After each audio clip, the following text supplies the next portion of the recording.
Bonjour, aujourd'hui nous allons corriger l'exercice 6667 dans le chapitre sur les études de fonctions. Donc dans cet exercice, nous avons un plan appelé OIJ orthonormé représenté juste ici. Nous savons que le point A pour coordonnées 1, 1 et que pour tout réel x appartenant à l'intervalle 0, 1 inclus, on a M qui appartient au segment OIJ, la distance JM qui est égale à x. On sait aussi que N appartient à la demi-droite OI mais n'appartient pas au segment OI. Et on sait aussi que IN est égal à x. On sait que le point P est défini par l'intersection de la droite AI et de la droite MN. Dans cet exercice, on nous demande de déterminer la valeur de x afin que l'ordonnée du point P soit maximale. Donc tout d'abord, à vous de jouer.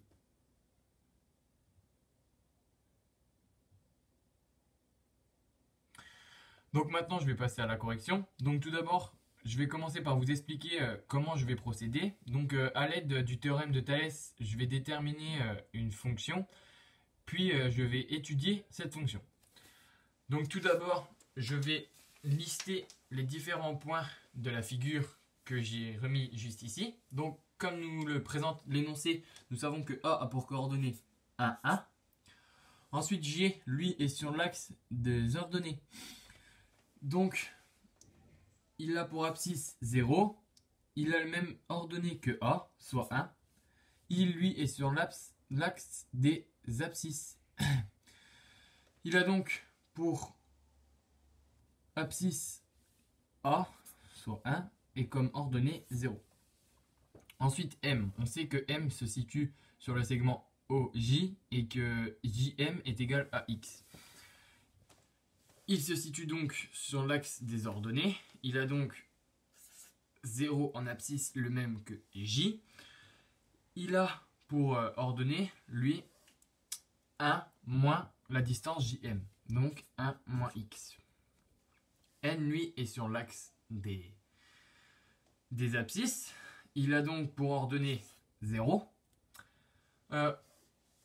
L'abscisse de N est égale à OI plus IN. IN est égal à X, on nous l'a dit dans l'énoncé. OI est égal à l'abscisse de I, soit 1.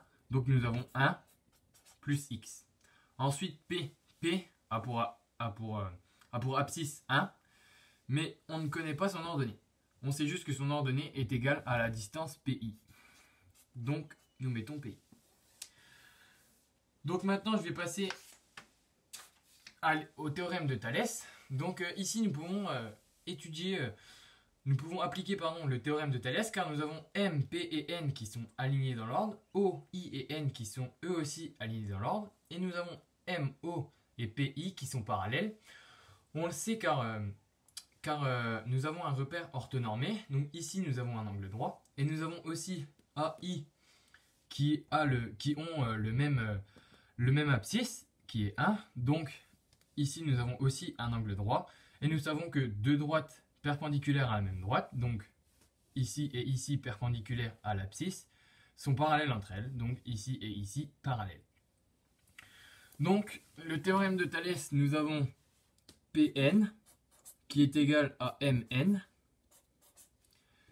qui est égal, donc Pn, Mn.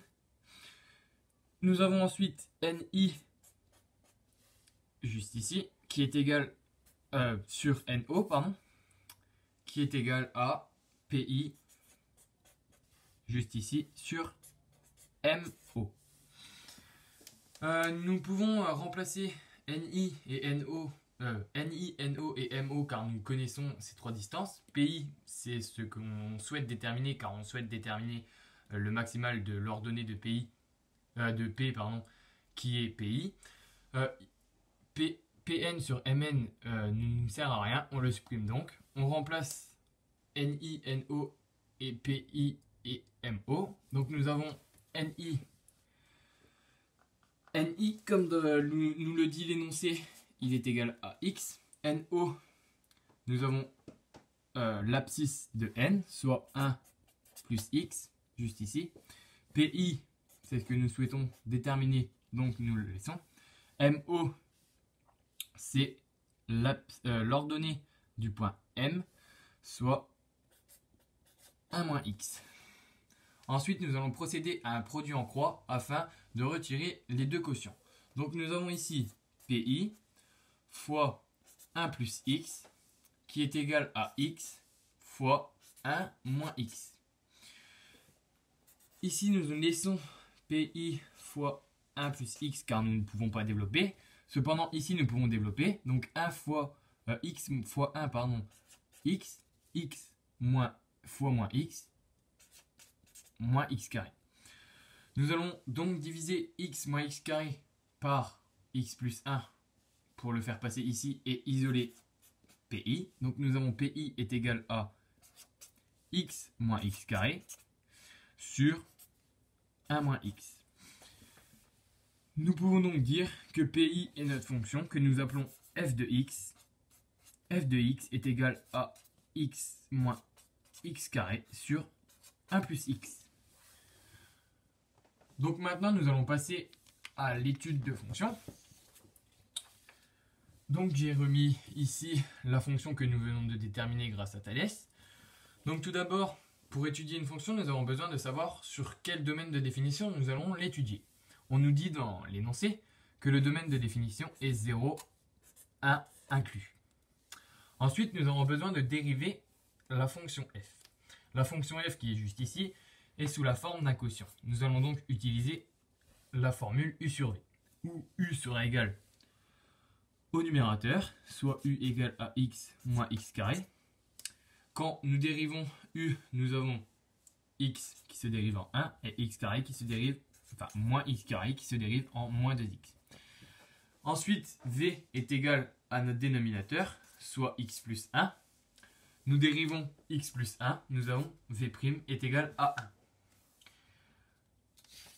Ensuite, je vais rappeler la formule de la dérivée d'un quotient. Donc, u' fois v moins u fois v'. Donc, u' juste ici, 1 moins 2x fois v juste ici, x plus 1 moins u x moins x carré fois v', 1. Il est important de mettre les crochets ici car ce n'est pas juste ça qui subit le moins, mais la totalité. Non, j'allais oublier le v carré. Donc ici, nous avons x plus 1 au carré. Maintenant, nous allons développer. Donc nous allons faire 1 fois x, ça fait x. 1 fois 1, ça fait 1. Moins 2 fois x, ça fait moins 2x carré. Ici, nous avons moins 2x fois 1, ce qui nous donne moins 2. Fois 1 ne change rien à notre parenthèse, il nous suffit juste d'inverser les signes. Donc nous avons plus x donc, qui devient moins x, et moins x carré qui devient plus x carré. Sans oublier x plus 1 au carré. Maintenant, nous allons simplifier. Donc nous avons moins 2x carré plus x carré. Donc nous avons moins x carré. Ensuite ici nous avons 1x moins 2x moins 1x. Donc nous avons moins 2x plus 1 sur x plus 1 au carré. Maintenant, nous allons passer à l'étude de signes. Donc, le premier signe, c'est le signe de moins x carré moins 2x plus 1. Nous reconnaissons le polynôme de degré 2. Donc, nous allons déterminer quand il est égal à 0 pour ensuite avoir nos valeurs dans notre tableau de signes puis de variations. Donc pour cela, nous allons utiliser delta, qui est pour rappel b au carré moins 4ac, où a sera ici égal à moins 1, b sera égal à moins 2 et c sera égal à 1. Donc nous avons b au carré, donc moins 2 au carré, moins 4 fois moins 1 fois 1. Cela nous donne 8. 8 est supérieur à 0. Il y aura donc deux solutions, x1 et x2, qui ont pour formule moins b moins racine carrée de delta sur 2a et moins b plus racine carrée de delta sur 2a. Donc moins b, donc nous avons moins 2, soit 2, moins racine carrée de delta. Delta est égal à 8. Donc nous avons racine carrée de 8 sur 2 fois a. A est égal à moins 1, donc 2 fois moins 1. Ici nous avons moins b, donc moins 2, 2, plus racine carrée de delta. Delta est égal à 8, donc racine carrée de 8 sur 2 fois a, soit 2 fois moins 1. x1 est donc égal à moins 1 plus racine carrée de 2. Et x2 est égal à moins 1 moins racine carrée de 2. Ensuite, nous allons passer au signe de notre dénominateur, soit x plus 1 au carré. X plus 1 est au carré, donc il sera toujours positif. Cependant, il a une valeur à laquelle il s'annule. Donc x plus 1 est égal à 0. X est égal à moins 1.